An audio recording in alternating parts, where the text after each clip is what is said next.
खुश हैं और मैं कुछ 1-2 मिनट खाली खास करके शिक्षक सीनेट के सदस्यों से आग्रह करना चाहता हूँ। चूंकि शिक्षक सीनेटर जो है वह विश्वविद्यालय में भले ही बैठक में नहीं सम्मिलित हो, लेकिन आपके कांटेक्ट में रहता है, अपनी समस्याओं के बारे में कहता है, इसलिए उनको कम समय लेना चाहिए। जो सीनेट में वर्ष में एक ही दिन आते हैं उनको बोलने का अधिक मौका दिया। दूसरी बात, चूंकि मेरा राष्ट्र है इसलिए कुछ हम व्यवस्था को प्रश्न करना चाहते हैं। जैसे कि मैंने सुना कुछ शिक्षक इंक्रीमेंट के बारे में, एरियर के बारे में, प्रमोशन के बारे में किया, वह ठीक है, लेकिन उसका समय नहीं।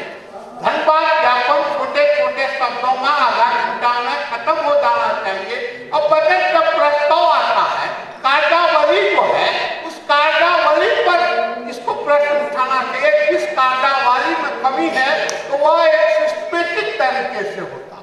तो यही मैं कहना चाहता हूँ, चूंकि अब आगे मौका नहीं मिलने वाला है, इसलिए सीनेट संचालन पर कुछ न कुछ पहले तय कर लेना चाहिए। और सीनेट का संचालन मैं देखता हूँ कि ढंग से नहीं होता है। जो विधायक हैं तो वर्ष में आते हैं, वो कुछ बोल दे तो समझने की बात, लेकिन शिक्षक भी अगर बियॉन्ड इसके बोलते हैं तो मैं कहूँगा कि आप देखें बिजनेस रूल ऑफ सीनेट है, उसके संचालन को आप देखेंगे तो आपको लगेगा कि हमारा क्या ड्यूटी है, हमको कब क्या बोलना चाहिए।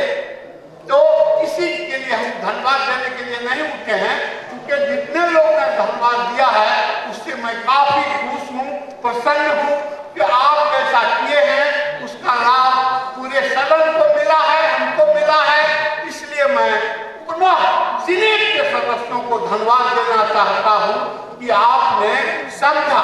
मैं यह धन्यवाद आपको नहीं देके सारे सीनेट के सदस्यों को देना चाहता हूँ कि आपने सही बात को परखा, जाना और समझी, आपने धन्यवाद दिया है। जो काम हुआ है मैं लंबे समय से हूँ और प्रत्येक कुलपति के कार्य को देखते आया हूँ।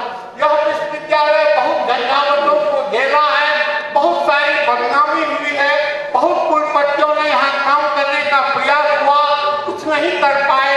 और एक मैडम ने बोली कि विदेश में रहते थे कुलपति, हमको लगता है 3 वर्ष में जितना रहे उससे 10 गुना आप अभी तक रह चुके, आने वाला समय में तो आप और रहेंगे ही।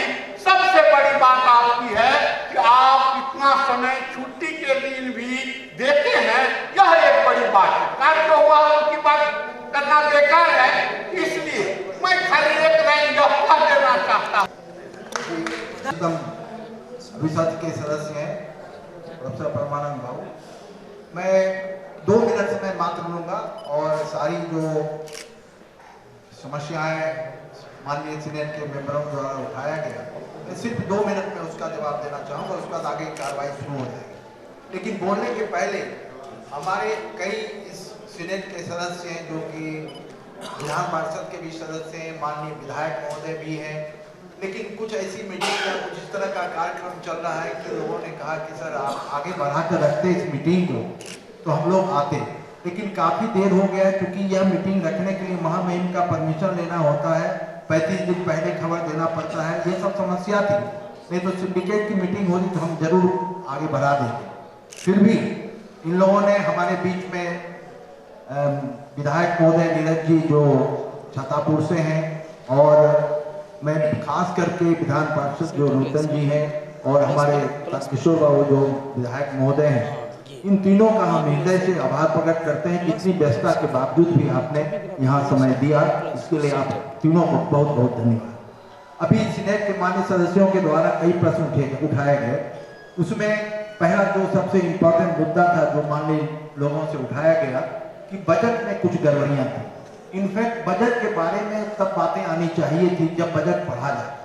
ये तो धन्यवाद का था, उसमें जल्दबाजी में आप लोगों ने रख दिया। खैर, हम आपको धन्यवाद देते हैं कि आपने अपने ध्यान को इस तरफ दिया कि बजट में गड़बड़ियाँ हैं।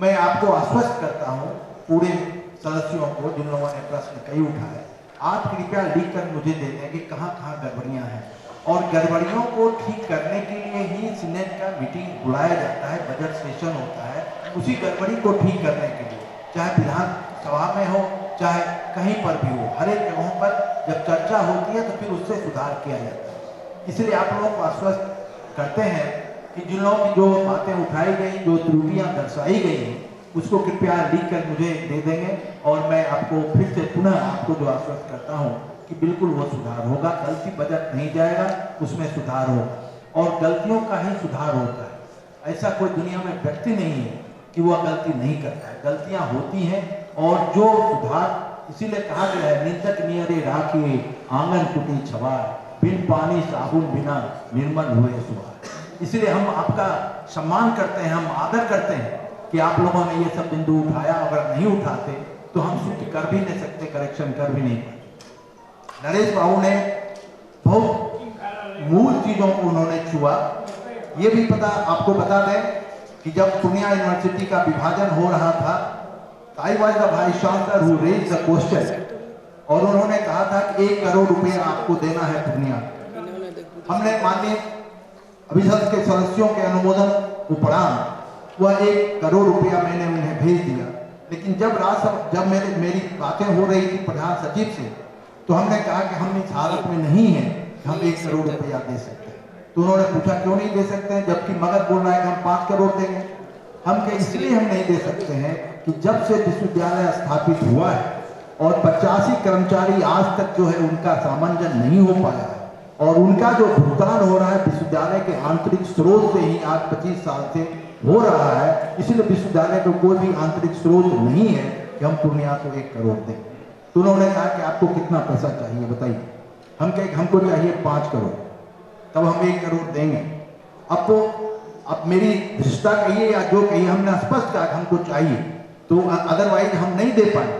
तो उन्होंने कहा ठीक है हम 2 करोड़ आपको सैंक्शन करते हैं, लेकिन किस मद में करेंगे, किस मद में करेंगे, इसके लिए आप एक ब्लूप्रिंट बना के दीजिए। हमने ब्लूप्रिंट जो बना के दिया सब लोग जानते हैं, हम वही ब्लूप्रिंट बना के दिए जो कि स्टूडेंट के लिए जरूरी है, जो विद्यार्थी के लिए जरूरी है, प्रयोगशाला में प्रयोग करे विद्यार्थी उसके लिए जो जरूरी है। और उसके लिए हमने एक कमेटी भी बनाया, एफए साहब उसको देख रहे हैं और हम चाह रहे हैं कि जल्द से जल्द फरवरी खत्म होने के बाद ये रुपये खर्च हों, लेकिन आप लोगों के भी सहयोग की जरूरत उसमें है।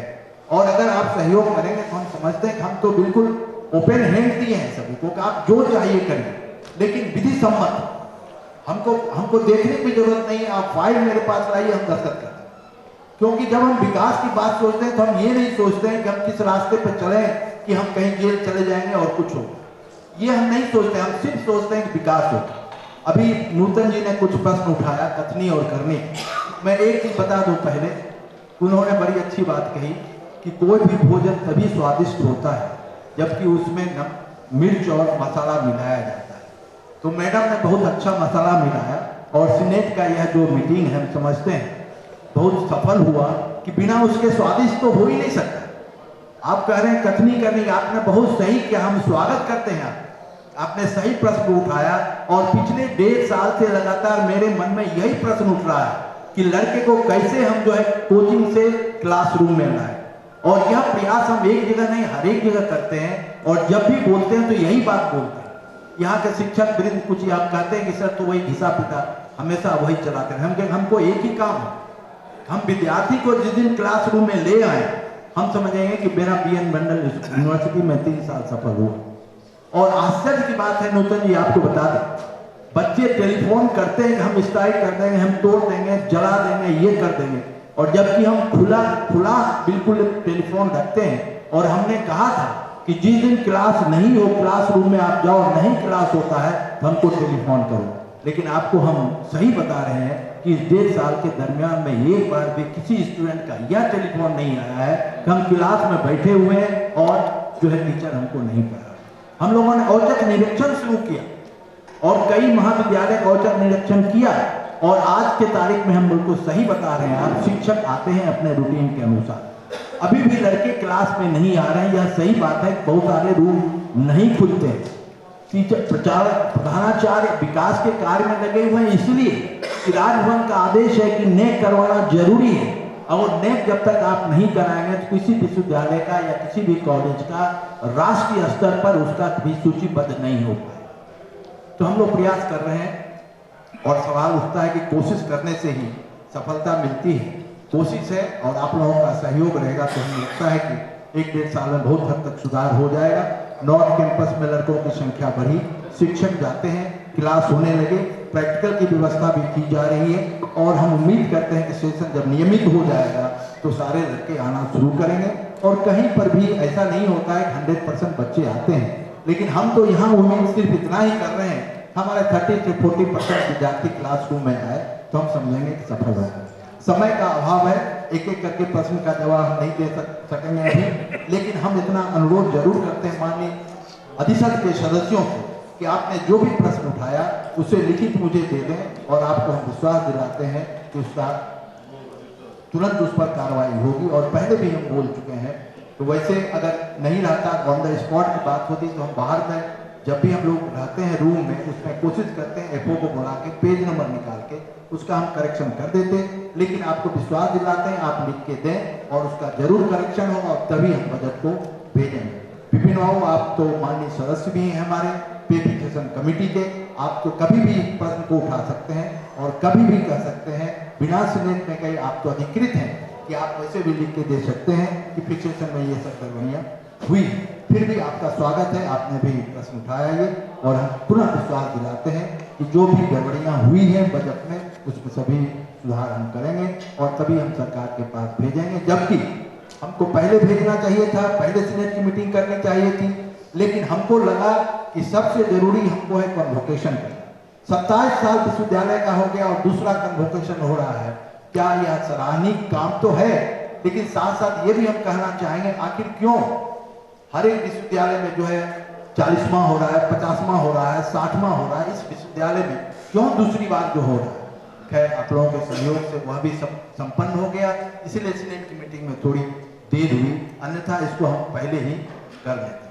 अब आगे की ओर बढ़ते हैं और रजिस्ट्रार साहब से हम अनुरोध करते हैं कि आप आगे कार्रवाई शुरू। आगे बढ़ेंगे। अध्यक्ष महोदय की अनुमति से प्रथम कार्य सूची को प्रस्तुत करने हेतु डॉक्टर जवाहर पासवान माननीय सदस्य को आमंत्रित करता हूं।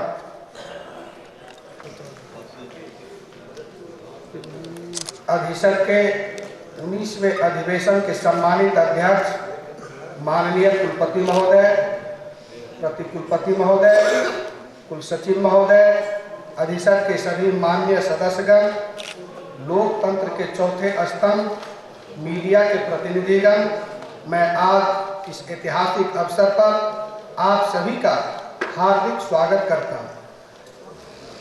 अध्यक्ष महोदय की अनुमति से सदन में आज बैठक की प्रथम कार्यसूची के रूप में मैं 3 फरवरी 2018 को संपन्न हुए गत अधिसद की बैठक की कार्यवाही की संपुष्टि का प्रस्ताव उपस्थापित कर रहा हूं। यहाँ यह विशेष रूप से उल्लेखनीय है कि गत वर्ष में विश्वविद्यालय में बदलाव एवं विकास के कई महत्वपूर्ण कार्य हुए हैं, जिसने आप सभी अखबारों एवं सोशल मीडिया में देखे ही होंगे। हमें आशा ही नहीं वरन पूर्ण विश्वास है कि हम माननीय कुलपति महोदय के नेतृत्व में आने वाले 1 वर्ष में विश्वविद्यालय को और ऊंचाई पर ले जाएंगे। माननीय कुलपति महोदय के लिए जिंदगी की असली उड़ान अभी बाकी है, मेरे इरादों का इम्तिहान अभी बाकी है। अभी तो नापी है मुट्ठी भर जमीन हमने, मेरे हिस्से का सारा आसमान अभी बाकी है। कुछ और चंद तक असफलता को चुनौती देते हैं, स्वीकार करो क्या कमी रह गई, देखो और सुधार करो। जब तक न सफल हो नींद चैन त्यागो, तुम संघर्ष का मैदान छोड़कर न भागो। तुम कुछ किए बिना ही जय जयकार नहीं होती, हिम्मत करने वालों की कभी हार नहीं। इसी आशा एवं विश्वास के साथ मैं यह दोहराना चाहता हूँ कि गत अधिसद की बैठक के कार्य मुद्रित प्रति में आप सभी विद्वजन को उपलब्ध कराया जा चुका है। आप सभी मान्य सदस्यगण से मेरा अनुरोध है कि कृपया संतुष्टि प्रदान करने की महती कृपा की जाए। माननीय सदस्य डॉक्टर शिवमुनि यादव से सदन में कार्यसूची के रूप में गत अभिसद की बैठक दिनांक 3/2/2018 में लिए गए निर्णय के अनुपालन प्रतिवेदन के अनुमोदन की प्रस्तुति हेतु अनुरोध करता हूँ। नगर मधेपुरा के अधिसद के 19वें अवसर पर मैं अध्यक्षता कर रहे माननीय कुलपति महोदय, प्रति कुलपति महोदय, कुल सचिव एवं माननीय अभिसद सदस्यगण, मैं अभिसद के 18वें अधिवेशन दिनांक 3/2/2018 में लिए गए निर्णय के अनुपालन प्रतिवेदन को आपके समक्ष इसे अनुमोदन करने के लिए